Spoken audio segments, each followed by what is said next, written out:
자, 안녕하세요 여러분들, 징여쌤입니다. 자, 이번 주도 역시 복습 영상으로 찾아뵙게 됐는데요.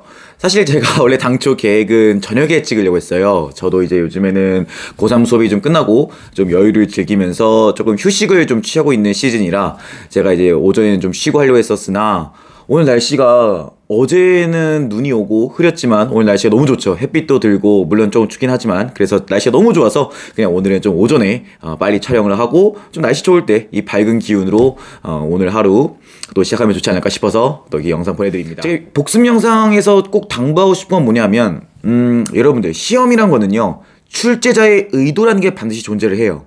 이 시험을 낸 사람이 반드시 너네가 이거를 알길 바래 라는 마음을 담아서 출제자의 의도를 가지고 문제를 냅니다.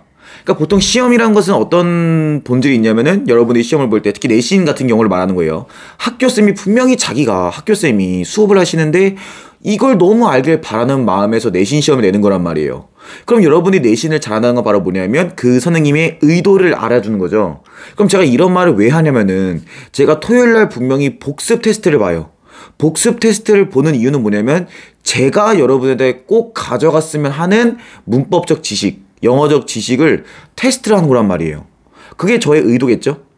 하지만 이 복습 영상은 그 출제자의 의도를 그렇다면 10분 반영한, 거의 퍼펙트하게 반영한 이제 엑기스란 말이에요.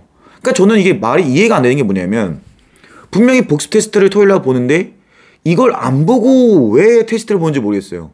그럼 이제 당연히 시간이 오래 걸리죠. 왜? 의도 파악을 못하니까. 하지만 이 복습 영상을 보면은 이 사람이 이번에 이 시험에서 이런 걸 알길 바랬구나 라는 걸 다시 한 번 더 점검하고 들어가는 거 아니겠어요?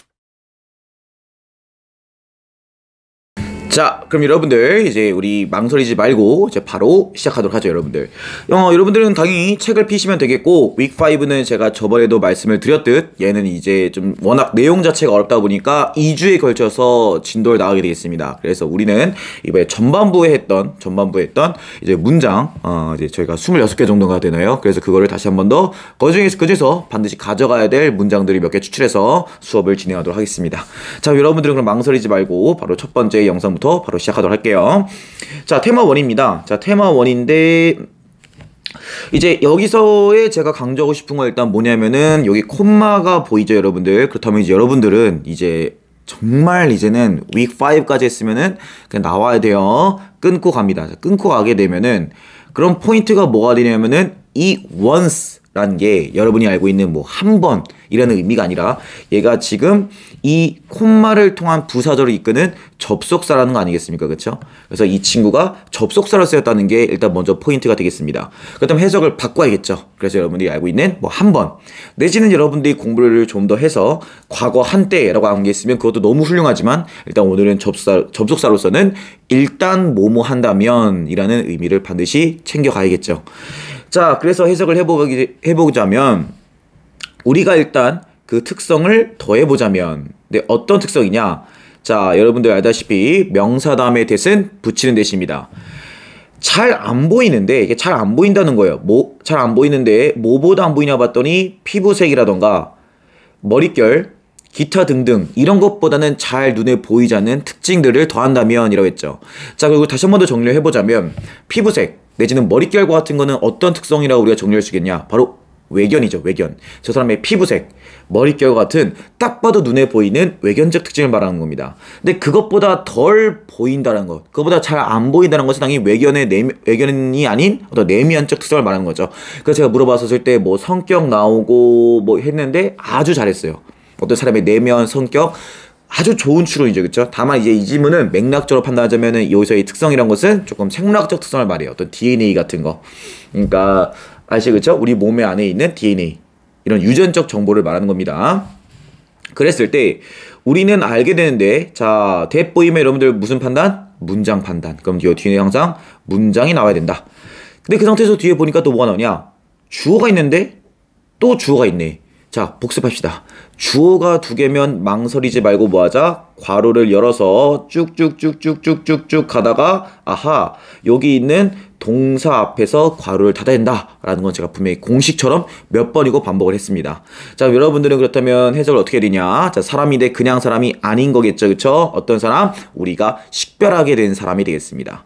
as 뭐라고? 같은 인종이라고 식별하게 된 사람이 less and less like가 이제 전사로서 이제 비슷한 닮은이란 거 우리 많이 학습했죠. 서로 오히려 덜 닮았다는 거예요. 그리고 훨씬 더 닮았는데 이러한 사람들과 닮았다 이 말입니다. 네, 어떤 사람들 뒤에 또 보니까 문장 열고 수식 붙일 거예요. 왜? 말했지만 명사 다음에 모든 거는 수식이다. 설령 문장이 오더라도 걔는 수식 문장. 그럼 이 사람은 어떤 사람인가 봤더니 우리가 식별했는데 다른 인종이라고 식별한 사람과 오히려 더 닮았다 이 말입니다. 자, 그럼 우리가 이거 좀 정리 좀 한번 해볼게요. 자, 정리 좀 하자면은 우리가 외견이 아니라 유전적 특징으로 이렇게 판단을 해보니 우리가 같은 인종인 줄 알았던 사람이 알고 보니까 오히려 유사함이 떨어졌고 내가 다른 인종이라고 생각했던 사람보다 생각했던 사람이 오히려 유전적 정보를 보아하니 닮음의 정도가 높았다는 거예요. 자, 무슨 말인지 봤더니 저는 한국인이죠. 일단 국적선은 한국인이고 저는 동양인입니다. 우리 옆집에 사는 아저씨가 있을 거예요. 그럼 그 사람도 분명히 한국인이고 동양인이겠죠. 근데 유전적 정보를 대조해보니 이 사람과 나는 완전히 다른 인종이었던 거예요. 알고 보니. 근데 우리 저 위층에 사는 외국인이 계신다. 한번 해봅시다. 외국인. 우리가 한번 예를 들면 제임스라고 할까요? 제임스라는 분이 계셨는데 그 제임스랑 나랑 유전적 정보를 대조해보니 오히려 우리가 너무 일치했다는 거예요. 무슨 말인지 알겠죠? 그렇죠? 즉 그렇다면 이 문장의 포인트는 뭐냐면 외견으로 인종을 구별하는 게 얼마나 무의미하고 얼마나 쓸데없는 짓이라는 거를 반증해주고 있는 거죠. 그래서 여러분이 그걸 빨리 포착을 해줘야 돼요. 제가 말씀드렸지만 이 모의사 영어, 수능 영어 같은 경우는 쉬운 말을 어렵게 합니다. 그냥 대놓고 야 인종 볼 때 말이야 외견 보는 거 쓸모없어 라고 말을 안 하는 거예요. 쉽게 말하면 되는데 그냥 그거를 좀 어렵게 말해서 우리가 이게 유전적 정보를 대조해 보니 말이야 너가 같은 인종이라고 생각했던 사람이 오히려는 덜 닮았고 너가 다른 인종이었던 뭐 흑인과 백인과 알고 보니 너가 더 유전적 정보 보면 거의 친척 수준이야 라고 말하고 있는 거예요. 그러니까 이런 식으로 참 말을 어렵게 풀었다 라는 거. 그래서 이 week 5가 그래서 조금 어렵습니다. 대신에 여러분들 자 일단 우리는 바로 4번으로 넘어가 보겠습니다. 자 4번은 역시 여기 여러분들 여기서 보게 되면은 콤마가 보이죠. 자 여기서 보게 되면은 콤마가 보이는데 자 그렇다면 끊어주게 되면요 자 이제 여기서 이 despite부터가 이제 시작인데 얘는 이제 전사겠죠. 전사기 때문에 뒤에 명사가 와야 됩니다. 그래서 얘가 그 명사라고 판단할 수 있고 또 보안이 명사 다음에 대시 있죠. 그럼 괄호를 열어서 수식이 들어가게 되겠습니다. 대신에 여러분들 자 그럼 제 예상 한번 잘 보세요. 자 우리 콤마 전까지는 함부로 끊지 맙시다. 풍부한 엄청난 경고들에도 불구하고 라고 했는데 아직 멈추지 말고 주절 아직 안 나왔어요. 콤마 안 나왔어요. 어떤 경고가 보니 우리가 절대 하지 말래 뭐 하지 말래가 봤더니 측정하지 말라는 거예요. 뭐를? 나 자신을 측정하지 말라? 뭔 말인가 봤더니 뒤에 또 against란 말 있죠. 자 우리 against란 말은 다시 한 번 더 라는 의미로 절대 쓰지 말라고 했어요. against는 바로 뭐냐면 vs죠. 그쵸? 대결 구도예요. 나 자신과 타인을 vs로 측정하지 말라라는 거는 우리가 의역을 좀 해야겠죠. 왜냐면 against란 것은 대조이기 때문에 여기서 measure에 측정하다란 말은 우리가 좀 비교라는 말로 의역해 볼 수 있을 것 같아요. 그래서 해석을 해보자면은 나 자신과 타인을 비교하지 말라고 경고가 있었지만 이제 끊고 줄답니다. 대부분의 우리는 여전히 그러고 있다 이 말입니다. 결국 이 질문의 포인트는 뭐냐면은 보통 세간에서는 너 자신에 대한 자존감을 지키기 위해서 타인과 절대 비교하지 말고 너 자신을 아껴라 라고 말하지만 현실적으로는 우리가 그럴 수 없다라는 거죠. 결국 타인과 계속 비교할 수밖에 없고 절주할 수밖에 없다라는 게 아마 이 문장의 포인트가 아닌가 싶습니다. 어렵진 않았죠, 그쵸? 그러니까 얘는 문장 구조 파악만 좀 했으면 됐다. 자, 그렇다면 우리는 바로 다음 이제 테마 2로 가보겠습니다. 자 테마 2로 한번 가볼게요. 자 얘는 조금 까다롭습니다. 얘는 해석 자체가 까다롭다기보다는 어떤 좀 상상의 나래를 좀 잘 펼 줄 알아야 돼요. 자 먼저 여기 콤마가 있죠. 콤마가 있으니까 끊어보게 되면은 자 한번 스타트를 한번 해봅시다. 자 만약에 우리가 자 여기 보면 수동태죠. tell이 아니라 were told라는 BPP의 수동태이기 때문에 제가 말함을 당한 거죠. 그러니까 들은 겁니다. 말함을 당한 거니까. 자 우리가 that 이하라고 들었다면 하게 되면은 문장 다 끌어오실 거예요. 그럼 이 지구라는 것이 둥근데 sphere 구형, 그러니까 즉 3차원의 이런 구형으로 둥글다라고 들었을 때 콤마 끊고 그들이란 것은 여기서 애기들을 말합니다. 아이들. 아이들은 해석을 하는데 지구가 구형으로 둥글다라는 정보죠. 자, 뭐에 대한 구형 지구에 대한 새로운 정보를 해석하게 된다 이 말입니다. 자, 어디 내부 해석하냐 봤더니 아이들 자체의 Flat Earth View. 아하, 그럼 아이들은 여러분들 초등학생들은 그 평면 도형밖에 모르잖아요. 그러니까 이 초등학교 1학년한테 이 구구단도 모르는 친구한테 정육면체하면 얘가 알아듣겠습니까? 얘는 지금 사각형을 배우는 애예요. 그러니까 얘네들은 지금 이 아이들은 2차원적 발상밖에 안 되는 거예요. 평면 도형을 배우고 있는 친구한테 어떻게 3차원의 입체 도형을 알겠습니까? 그러니까 얘네들은 평평한 지구라는 관점에서 정보를 재해석하고 있다 이 말입니다. 자, 끊고 자, 뭐함으로써인가 봤더니 상상함으로써 팬케이크와 같은 평평한 표면을 떠올렸다 이 말입니다. 그러니까 이 친구한테 지구는 이런 구형의 모습이 아니라 이렇게 이런 2차원적인 평평한 원을 떠올리고 있다 이 말입니다. 자, 근데 끊지 말고 어디 내부이냐 봤더니 내부 혹은 꼭대기에 있는데 그 구형의 내부나 꼭대기에 있는 모습을 상상하게 된다 이 말입니다. 자, 아직 끊지 말고 콤마와 with 보이죠? 그럼 우리가 상태 표현 한번 더 더할게요. 자, 근데 이 모습이 어떤 상태가 봤더니 인간들이 지금 뭐하고 있는 상태? 그 팬케이크 위에 서 있는 상태로 상상을 하게 된다 이 말입니다. 자, 그럼 한번 정리를 한번 해볼게요. 그럼 이제 이 어린애들은 아직 3차원적 구형 발상이 안 되기 때문에 다른 사람들부터 지구는 말이야 이렇게 구형으로 둥글러 라고 말하게 된다면 이 친구들은 이런 구형이 있다고 생각을 하게 되면은 어떻게 생각을 하게 되면은 이 아이들은 지금 중력도 모르는 친구야. 그러니까 지구를 상상할 때 이렇게 상상하는 거지. 이렇게 하나는 이렇게 상상한다던가 이렇게 상상하는 거야. 사람이 이렇게 있다고는 절대 상상을 못하는 거야. 아직 중력을 안 배웠으니까. 얘네들은 그러니까 뭔가 원판을 자꾸 상상하는 거야. 이게 원판이 있고 그 위에 어떤 상태 사람들이 이런 식으로 서 있는 상태라고 이렇게 지금 뭐하고 있냐? 상상을 하고 있다 이 말이야. 즉 이 문장을 통해서 아이들이 얼마나 3차원적 발상의 한계점을 느끼고 2차원적 발상밖에 못하는지에 대해서 지금 설명하고 있다라고 판단할 수가 있겠죠. 네, 여러분들 좋습니다. 자, 그 다음은 3번으로 가보겠습니다. 3번은 다시 한 번 더 우리가 그 전치사 with을 통한 상태의 표현을 다시 한 번 더 학습해 보도록 할게요. 자, 한번 가봅시다. rural 이란 것은 제가 말씀드렸지만 시골을 말한다고 했죠. 그쵸? 그래서 제가 말했지만 대도시, 외곽, 시골에 썼을 때 대도시를 urban이라고 했고 외곽 도시를 suburb라고 했고 이 시골을 rural이라고 했던 거 기억나시죠 여러분들? 다시 한 번 더 그래서 학습을 해보자면 시골 농경 사회인데 자 이게 몇 년도인지 모르잖아요. 지금 이게 1970년대인지 아니면 기원전의 농경 사회인지 모르기 때문에 우리가 지금 이걸 통해서 상태 설명 들어갑니다. 사실 그렇잖아요. 농경 사회라는 게 꼭 21세기만 있었던 것도 아니고 13세기도 농경 사회 있었죠.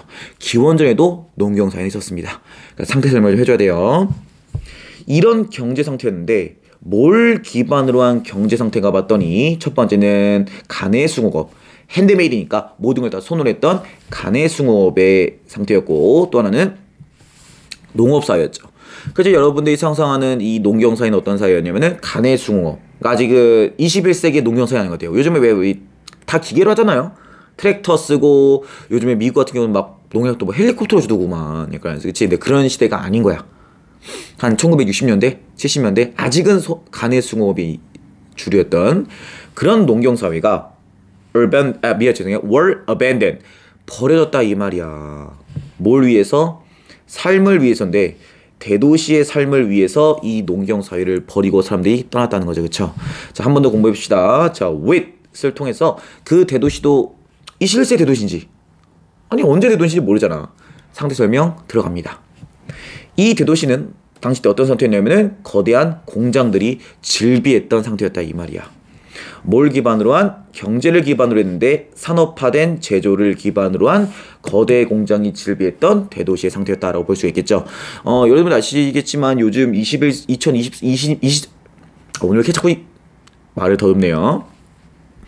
2022년의 대도시는 공장이 어디 있습니까? 공장은 다 외곽으로 빠졌죠. 그러니까 21세기의 대도시는 아닌 것 같아요. 제가 봤을 땐 20세기 대도시, 그러니까 우리나라 따지면 1970년대, 80년대 이제 막 갓 산업화가 되고 공장이 들어서던 그때 대도시를 말하는 것 같습니다. 그래서 뭐 쉽게 말하자면은 도시화의 초기 단계라고 볼 수 있겠죠. 농경 사회를 버리고 대도시로 사람들이 대거 진출했던 그런 대한민국의 1960년대, 70년대의 그런 사회화의 모습을 엿볼 수 있지 않을까라고 판단하면 되겠습니다. 되시나요, 여러분들? 좋습니다. 자, 그렇다면 우리는 바로 다음 페이지 테마 3로 가보겠습니다. 자, 테마 3는 자 2번부터 다시 한번 더 살펴보도록 할게요. 자, 한번 가봅시다, 여러분들.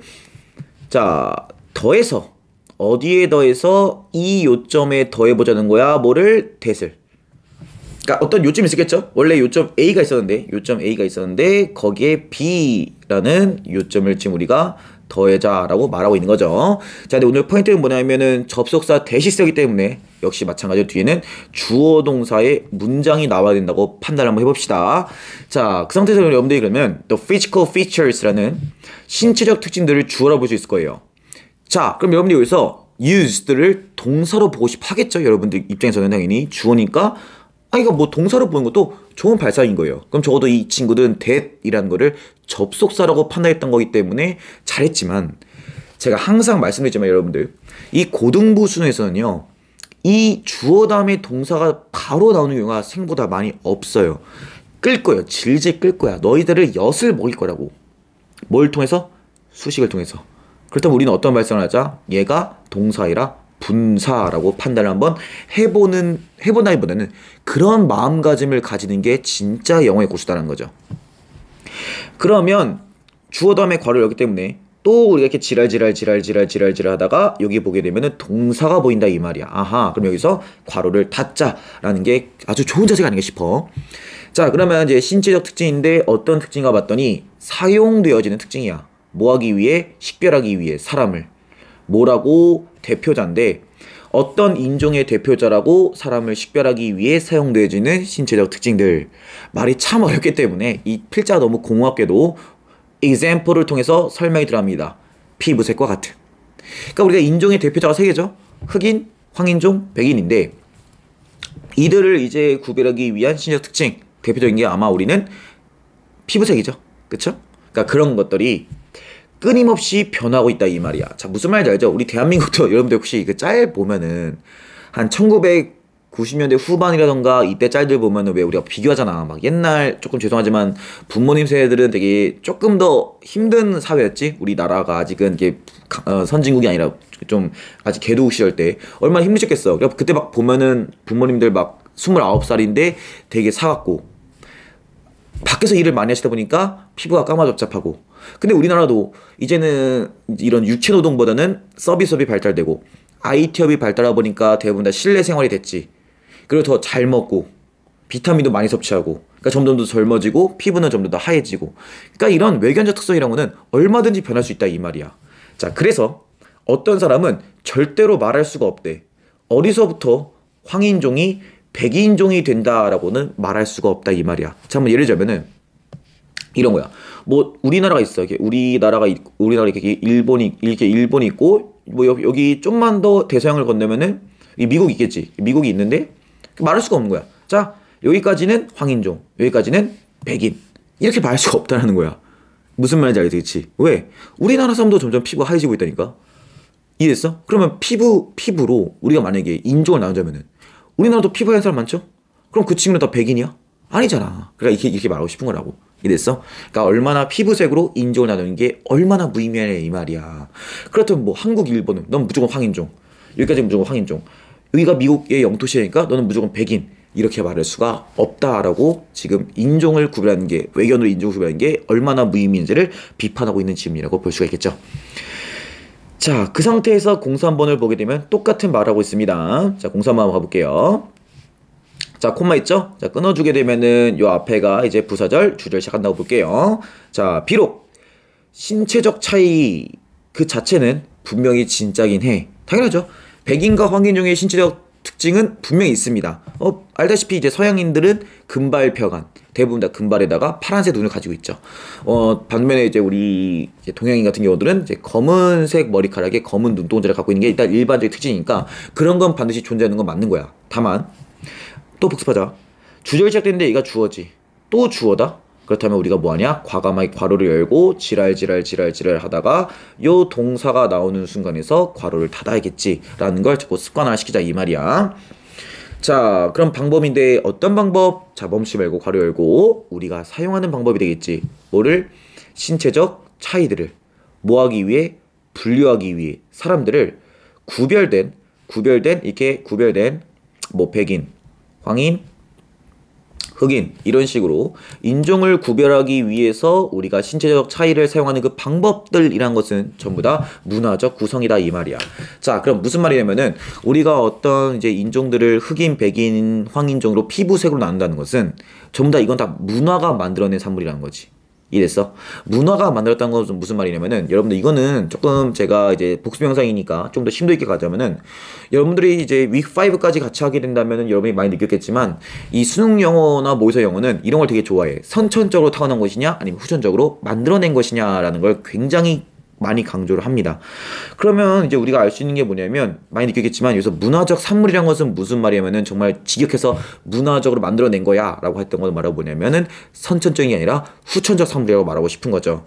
즉 갓난아기들은 백인, 흑인, 황인을 구별 못하는 거야. 근데 자꾸 문화가 이렇게 만들어낸 거야. 디즈니 애니메이션에서 공주님이 나와. 금발 백인이야.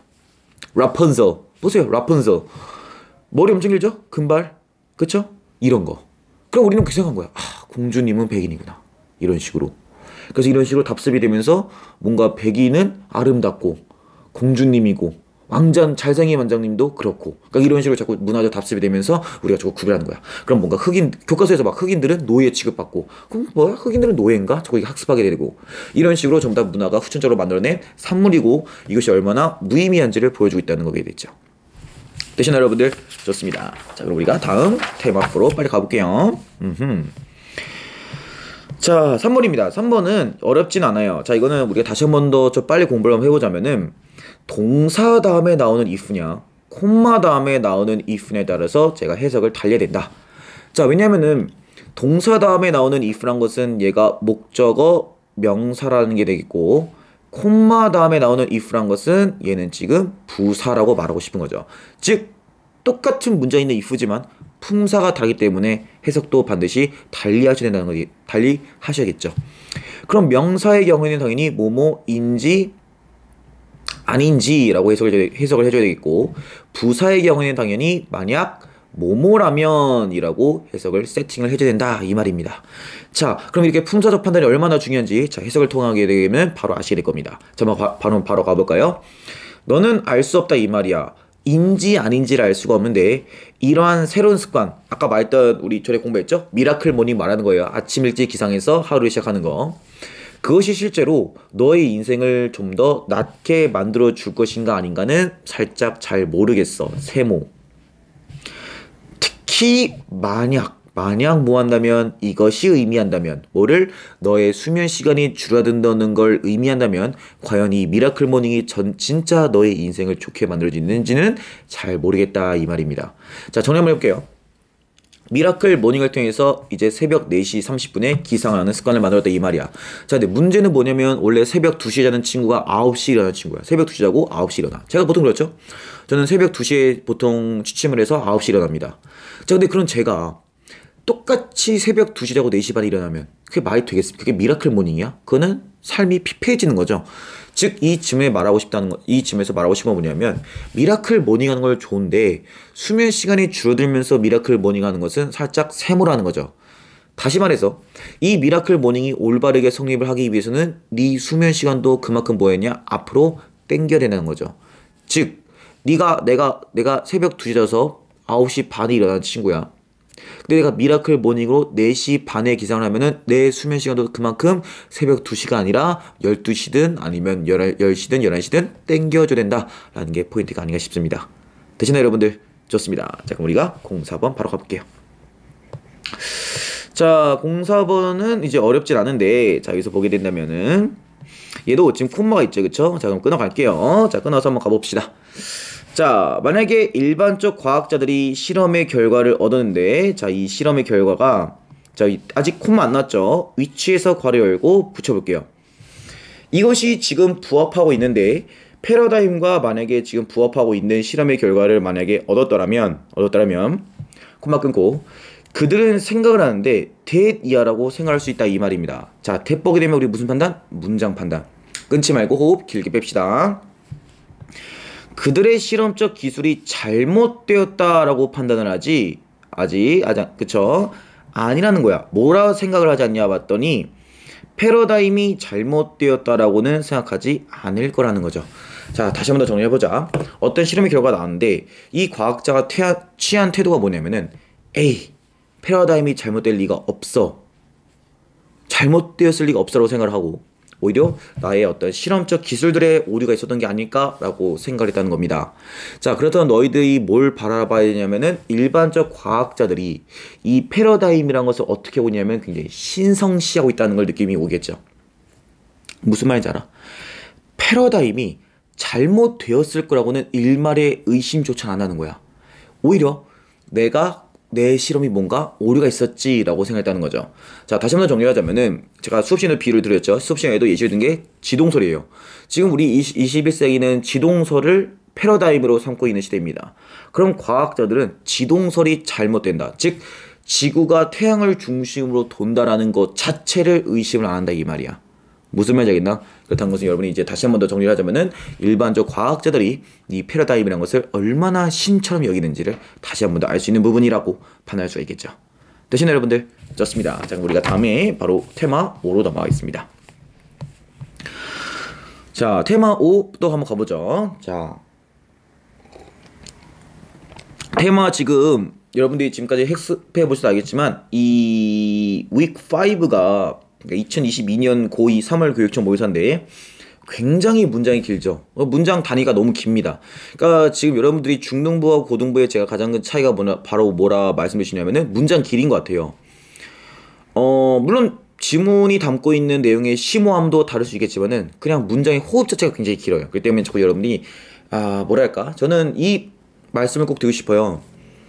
이 3개월을 통해서 여러분들이 영어 해석에 어떤 막대한 절대적 신이 될 수 있냐? 그건 절대 아니죠. 영어 해석은 평생 공부해야 되는 숙제예요. 여러분들이 고작 3개월 내에 영어 해석에 신이 된다면 대한민국 수험생이 누가 영어로 고생합니까? 아무도 고생 안 해요. 3개월만 죽으라면 되지. 이거는 여러분들이 고3까지 가져가야 될 숙제예요. 다만 제가 이 3개월 통해서 여러분들한테 꼭 배양하고 싶은 바로 뭐냐면 호흡을 넓히는 거예요. 짧게 끊지 말고 콤마까지 마침표까지 어떻게든 간에 호흡을 계속 이어나가려는 어떤 끈기, 인내력, 그런 시야 그런 걸 답습하게 된다면은 충분히 이 3개월은 가치 있는 3개월이 될 겁니다. 잡설이 길었고요. 바로 시작하죠 여러분들. 01번 바로 가보겠습니다. 여기 지금 콤마 보이시죠? 그러면은 콤마에서 끊고 자 한번 호흡 길게 빼볼게요. 자, 비교하는 것. 나 자신과 타인을 비교하는 것은 또한 이어질 수 있는데 vain envy로 이어질 수 있다 이 말이야. 저번에 말했지만 이 vain이란 말은 저도 정확히 뭔 말인지 모릅니다. 몰라요. 이게 이탈리체가 된 거 보니까 전문 용어입니다. 걱정하지 마시고 영어는 그렇기 때문에 콤마를 통해서 이 물음표에 대해서 느낌표로 설명이 들어가 주겠죠. 그쵸? 자, 이것은 뭔가 봤더니 갈망이다 이 말이야. 무슨 갈망? 다시 한 번 더 생산해보고 싶은데 누군가의 업적을 다시 한 번 더 내가 해보고 싶은 겁니다. 자, 이러자면은 저는 학원 강사죠. 저의 실제로 롤모델은 우리 메가스터디의 현우진 선생님이 되어 있습니다. 현우진 강사님 너무 멋있죠. 제가 봤을 때 롤모델이고 저의 어떤 롤모델입니다. 그러니까 저는 그런 갈망이 있는 거예요. 이 사람처럼 이 세상에 한번 나를 알고 싶은 거야. 이 학원 강사로서 막 영화하면 김진경 막 이런 식으로 나도 한번 해보고 싶은 거야. 이 사람의 업적을 나도 한 번 더 만들어보고 싶은 갈망이 있는 겁니다. 근데 포인트는 뭐냐면 자, 하지만 절대 뭘 하자냐 봤더니 소망하지 않는데 AB입니다. ill이라는 게 병, 뭐 악, 나쁨 이런 거란 말이야. 그러니까 그들에게 AB 나쁨을 소망하지 않는다 이 말이야.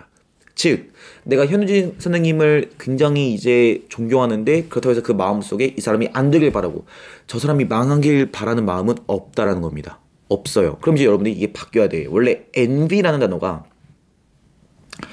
질투나 시기라는 뜻으로 보통 많이 쓰이는데 지금 여기에 따르자면은 이 사람은 이 사람에게 나쁨을 소망하고 있지 않다라는 걸 보게 된다면은 이거는 질투 시기라기보다는 조금 더 어떤 동경, 선망에 조금 더 가깝다고 볼 수 있겠죠.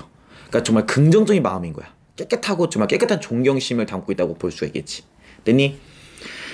괄호괄호는 버릴게요. 필요가 없으니까. 자, 그 다음에 콤마 찍고 또 설명하게 된다면 이런 것들이 종종도 보여져지게 되는데 몇몇의 상황에서 보여져진다 이 말이야. 알겠어? 그치? 뭐라고 보여지냐 봤더니 inspire, 영감을 불어넣고 동기부여한다고 보여져지고 있다 이 말이야. 뭐가? 선망과 동경은. 질투시기가 아니에요. 선망과 존경이기 때문에 이러한 것들이 보여져지는데 동기부여를 하고 영감을 보냈는데 우리로 하여금 우리의 노력을 조금 더 늘려보자. 왜? 동경이잖아. 이건 시기질투가 아니야. 남을 깎아내리는 게 아니라 나도 저러고 싶다라는 어떤 긍정적인 마음이지. 그러니까 나도 내 노력을 조금 더 늘려보자. 으쌰으쌰 해보자 라고 이런 식으로 영감을 불어넣게 된다 이 말이야. 최근에 실패에도 불구하고 라고 정리가 되겠죠. 대신 여러분들 그렇다면 이 지문은 어떤 악한 마음의 시기와 질투가 아니라 선망이었다 라고 됐네요. 자, 다음 가보자. 03번 어렵지 않습니다. 자, 이 발견은 암시하는데 또 대신 나왔죠. 그쵸? 자, 그럼 여러분들은 여기까지 호흡을 절대 끊지 말고 길게 빼봅시다. 웃음의 빈도가 웃음을 이제 빈도 있게 빈번하게 웃었다는 거야. 근데 그게 때문이 아니래. 뭐 때문이 아니라 봤더니 우리가 find라는 말 또 나왔죠. 자, 우리 find는 항상 A, B. 그래서 A를 B라고 여기다.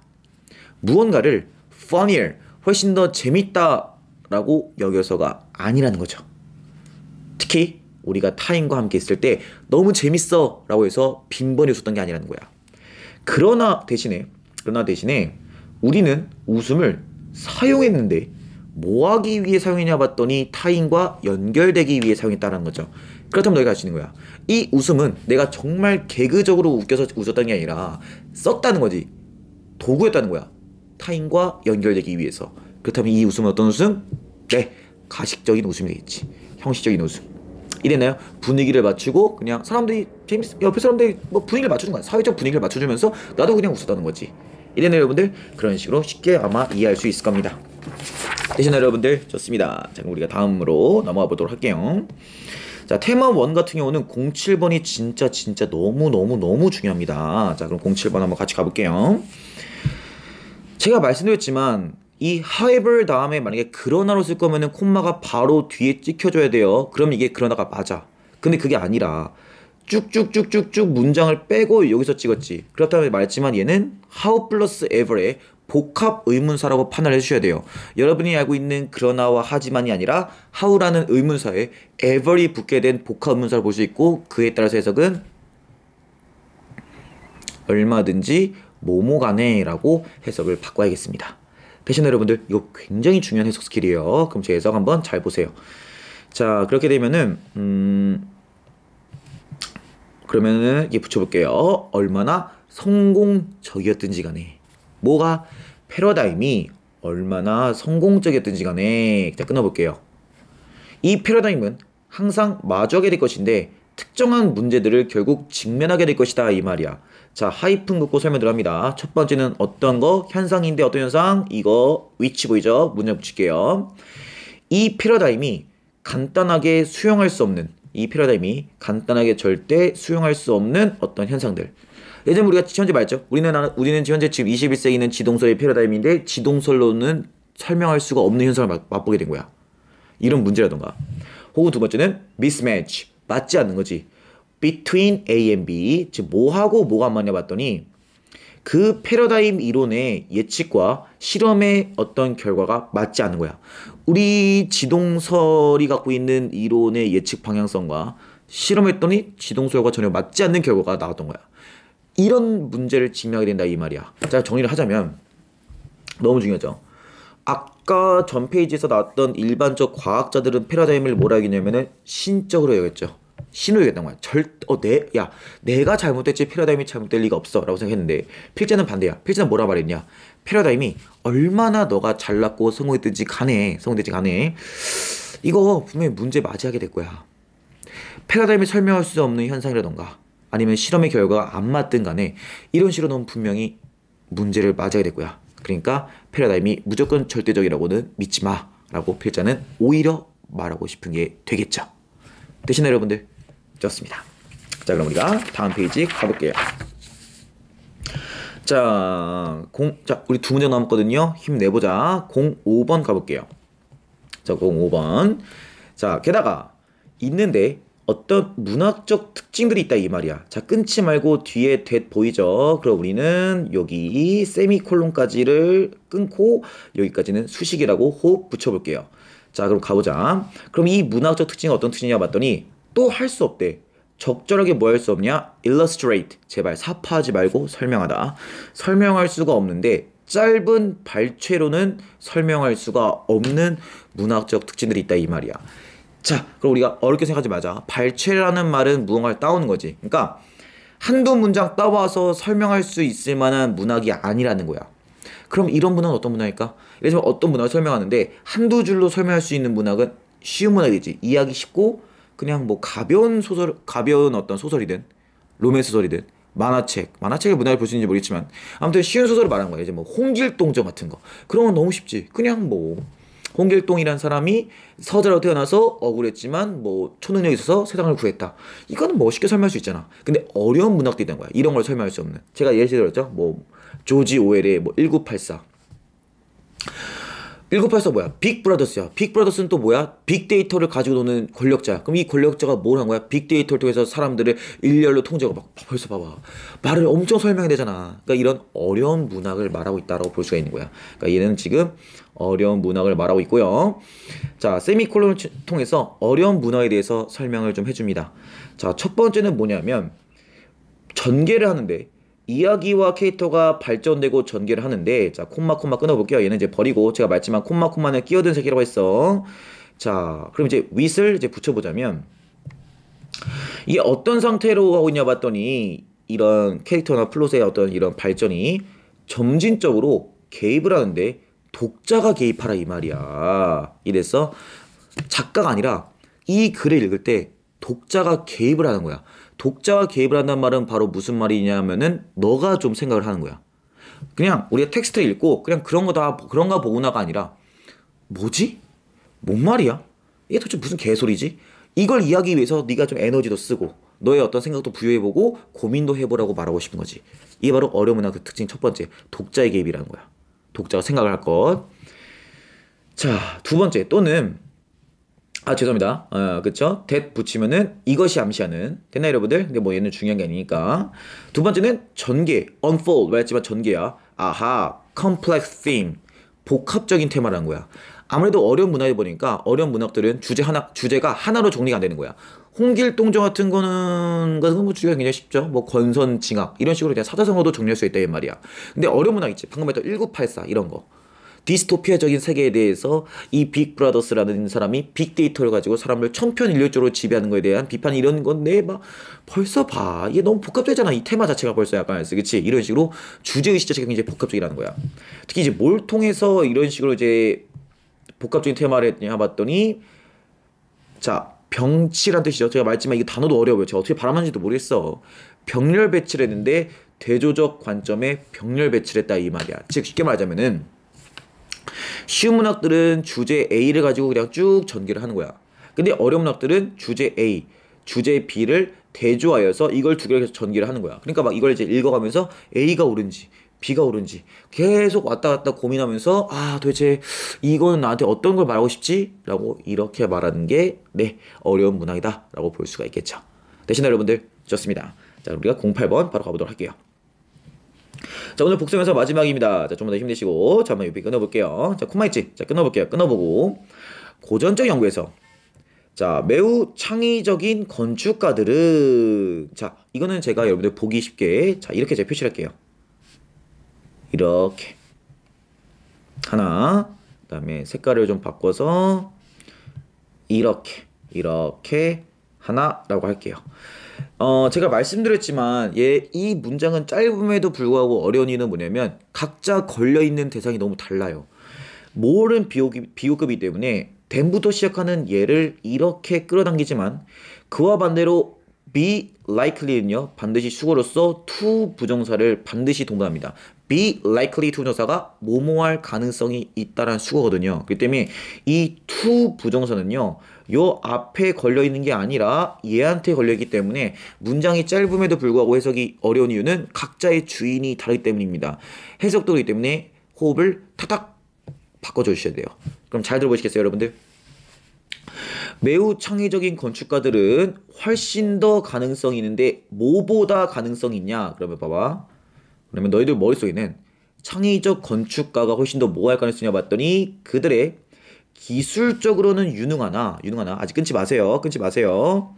하지만 오리지널 독창성이 떨어지는 동료가 되는 거죠. 유능은 해.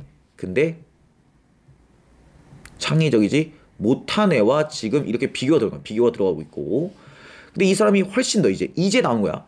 뭐 할 가능성이 있냐 봤더니 이 사람이 올 가능성이 있는데 집안에서 올 가능성이 있다 이 말이야. 이런 가정에서 올 가능성이 있는데 어떤 집안? 아직 끊지 말고 붙여보게 되면 a plenty of 많은 friction 많은 마찰이 있는 가정에서 올 가능성이 있다 이 말입니다. 자, 그럼 이 질문이 정말 좋은 포인트가 뭐냐면은 우리가 어떤 우리는 생각을 했잖아. 우리는 뭔가 창의적인 애들은 뭔가 집안에서 뭔가 너 하고 싶은 데 다 해. 우리 아들 그림 그려 해. 이게 아니라는 거야 오히려. 마찰이 있다는 거야.